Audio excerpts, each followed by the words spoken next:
அதாவது தமிழ் சினிமா இயக்குநர்கள்லேயே பார்த்தீங்கன்னா, ஏன் இந்திய சினிமா இயக்குநர்கள்லேயே ஒரு மிகப்பெரிய இயக்குனர், உச்சம் தொட்ட இயக்குனர், அவர் பார்க்காத வெற்றிகளே கிடையாது, பார்க்காத ஹீரோக்களே கிடையாது. அந்த அளவுக்கு மாஸ் சம்பவம் பண்ண ஒரு இயக்குனர் பார்த்தீங்கன்னா, இப்போ வரைக்கும் சிலாகிச்சு கொண்டாடப்படுகிறார்.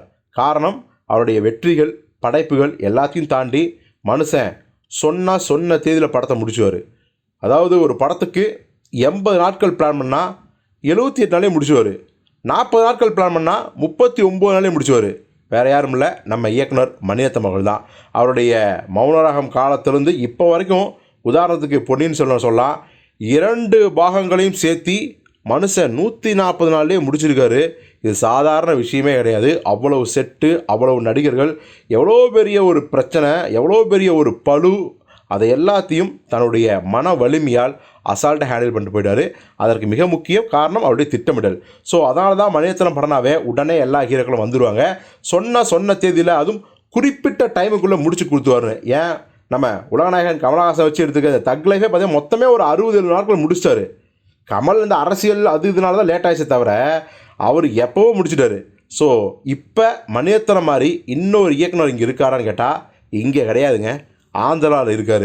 வேறு யாரும் இல்லை, நம்ம பூரி ஜெகநாத் தான். மனுஷன் பார்த்தீங்கன்னா எடுக்கிறதுலாம் ஹரியும் கேவியானது மிக்ஸ் பண்ண மாதிரியான ஒரு மசாலா படம் தான். ஹரியோட டெம்ப்ளேட்டில் கேவியானது ஸ்டைலில் கலர்ஃபுல்லாக இருந்தால் எப்படி இருக்கும், அப்படி தான் மனுஷன் சம்பவம் பண்ணுவார் பூரி ஜெகநாத். அவருடைய படங்கள்லாம் போக்கிரி, பிஸ்னஸ் மேன், டெம்பர்னு எல்லாமே அதிரடி சரவடி தான். ஸோ மாஸ் ஹீரோக்களும் அச்சா 70 நாளில் கரெக்டாக முடிச்சு வரியா, 60 நாளில் கரெக்டாக முடிச்சு வரியா அப்படின்னு வந்து நடிச்சு கொடுத்துட்டு போவாங்க.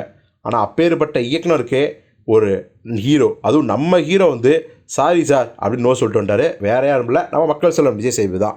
ஆக்சுவலி பூரி ஜெகநாத் வந்து விஜய் சேதுபதி வச்சு படம் பண்ணணுன்னு அவரை கூப்பிட்டுருக்காரு.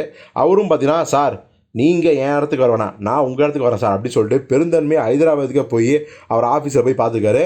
பூரி ஜெகநாத்தும் நம்ம படம் பண்ணலான்னு சொல்லி கதையை முழுசாக விவரிச்சுக்கிறார்.